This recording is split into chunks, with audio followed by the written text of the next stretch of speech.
오늘 우리가 함께 볼 하나님의 말씀은 고린도전서 2장 16절입니다. 고린도전서 2장 16절 말씀. 우리 16절 한 절 말씀을 제가 봉독하도록 하겠습니다. 누가 주의 마음을 알아서 주를 가르치겠느냐? 그러나 우리가 그리스도의 마음을 가졌느니라. 아멘. 고린도 교회는 갈등과 분열이라는 심각한 문제를 안고 있었습니다. 현대 교회에도 심각한 문제 중에 하나가 분열이라고 하는데, 이 갈등은, 이 분열은 언제나 누가 더 잘하고 있느냐, 누가 더 잘났느냐, 누가 더 명분을 확실히 가지고 있느냐 하는 것에서부터 시작되기 마련입니다. 만약 성경이 우리에게 요구하고 있는 마음, 즉 겸손한 마음, 또 나보다 남을 더 낮게 여기는 마음이 있다면 교회 가운데 갈등은 절대 일어날 수 없는 것이죠. 설령 두 사람 중에 한 사람이 악한 마음을 가지고 있다 할지라도 다른 한쪽이 그리스도 예수의 마음, 이 겸손한 마음을 가지고 있다면 갈등은 일어날 수가 없는 것입니다. 겸손한 마음은 종의 모습으로 오신 예수님의 마음이기도 합니다. 종이란 어떤 존재입니까? 주인의 마음에, 주인의 뜻에 순종하는 자입니다. 우리는 종의 모습으로 오신 예수님과 같이 하나님의 종으로서 하나님의 뜻에 순종하기 위해 하나님께서 부르신 자리에서 원수마저도 덮는 사랑으로 살기를 소망합니다. 이러한 겸손한 마음이 있다면 나를 해코지 하는 사람 앞에서도 갈등하지 않을 수 있다는 것이죠. 물론 이것이 어려운 일일 수 있겠으나 결국 예수의 마음을 품고 있느냐, 그렇지 않느냐로 판가름할 수 있는 것입니다. 고린도 교회는 예수님의 마음을 가진 공동체가 아니었습니다. 그래서 갈등을 피할 수가 없었습니다. 그들은 세상이 하는 대로 자기를 드러내고자 하는 마음만 있었기 때문에 겸손한 마음은 찾아볼 수 없었고 갈등과 분열이 지속되었던 것이죠. 바울은 고린도 교회의 갈등을 풀어내기 위해서 교회가 세상과는 어떻게 달라야 하는지, 어떻게 다른 존재인지를 설명해 주었습니다. 교회는 자기를 자랑할 수 없는 공동체다. 하나님의 택하심에 의해서 은혜로 부름받은 공동체이다. 사람들이 논리나 학식으로 서로를 비교하고 따져들 때 교회는 누가 더 잘났느냐가 아니라 성령님께서 주시는 지혜로 우리의 능력이 아닌 복음의 능력을 내세우는 공동체다. 그래서 어떤 육체도 자랑할 수 없고 자랑할 수 있는 것이 있다면 오직 하나님밖에 없다라고 설명해 주었습니다. 그렇다면 바울이 설명하고 있는 이 성령님께서 주시는 지혜, 성령님을 통해 얻을 수 있는 지혜란 세상의 지혜와 어떻게 다를까요? 과연 이 지혜란 무엇입니까?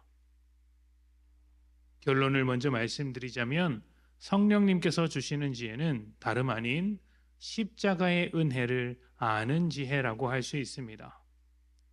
십자가의 은혜를 알지 못하는 세상 사람들이 저지른 일이 무엇입니까? 세상의 지혜를 가진 자들이 한 일이 무엇입니까? 하나님의 아들이신 예수를 십자가에 못 박아 죽인 것입니다. 만약 세상의 지혜를 가진 자들이 하나님의 뜻과 계획을 알았다면, 하나님의 마음을 가지고 있었다면 절대로 예수님을 죽일 수는 없었을 것입니다. 십자가는 세상의 기준으로 판단하는 사람들에게 하나님의 능력으로 생각할 수 없는 것입니다. 어떻게 저것이 하나님의 능력이 될 수 있는가? 저 자리는 좌절과 죽음으로 가득한 자리다. 실패로 가득한 자리일 뿐 하나님의 구원이 절대로 이루어질 수 없다라고 세상의 기준을 가진 자들은 생각하기 마련입니다. 그러나 하나님은 죄인들을 용서하시기 위해 사람들이 생각할 수 없는 십자가로 구원을 이루셨습니다. 그 누구도 가능하다고 생각하지 못했던 십자가가 하나님의 지혜로 은혜를 완성한 것이죠.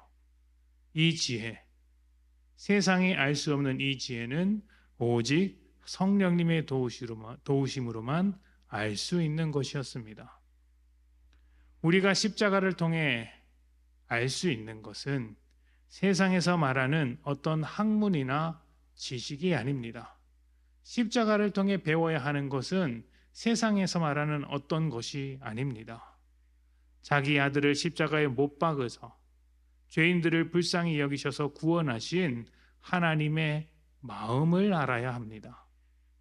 하나님의 마음을 가지지 못한 세상은 아무리 지혜로워도 하나님의 아들을 죽이는 그런 결과를 만들어내었지만 하나님의 마음을 가진 바울은 연약함에도 불구하고 복음을 전했고 그 복음으로 고린도 교회를 세워낼 수 있었습니다. 그래서 바울은 16절에서 이렇게 이야기합니다. 누가 주의 마음을 알아서 주를 가르치겠느냐? 세상에서는 주의 마음을 가진 자가 단 한 사람도 없다. 아무리 지혜롭고 아무리 대단한 사람일지라도 아무리 실력 있다고 할지라도 하나님의 마음을 가진 자가 없다. 그러나 우리는 세상과 비교해서 부족할지는 모르나 그리스도의 마음을 가졌다. 나는 그 마음으로 너희에게 복음을 전했다. 이야기한 것이죠. 세상에는 교회와 비교할 수 없을 정도로 똑똑한 사람들이 참 많습니다. 최근에는 인공지능이 발달해서 우리가 그동안 알지 못했던 것들을 너무 쉽게 알아갈 수 있게 되었습니다. 지식으로, 지혜로 따지면 세상에도 훌륭한 자들이 참 많습니다. 하지만 교회는 하나님의 마음이 담긴 복음을 말합니다. 인공지능도 알 수 없는, 세상이 알 수 없는 하나님의 마음이 교회 가운데 있는 것이죠. 지혜를 많이 가진 자보다 하나님의 마음을 알고 그 마음을 쫓아가는 교회가 더 복된 존재이며 세상 가운데 필요한 존재로서 드러나지 않겠습니까? 우리 교회는 세상의 기준에 합당한 교회가 되기보다 하나님의 마음에 합당한 교회, 하나님의 마음을 알아 그 마음을 본받아 가는 교회가 되기를 원합니다. 오늘 하루 세상을 채우기보다 하나님의 마음을 채우는 복된 여러분 되시기를 축복합니다. 함께 기도하겠습니다.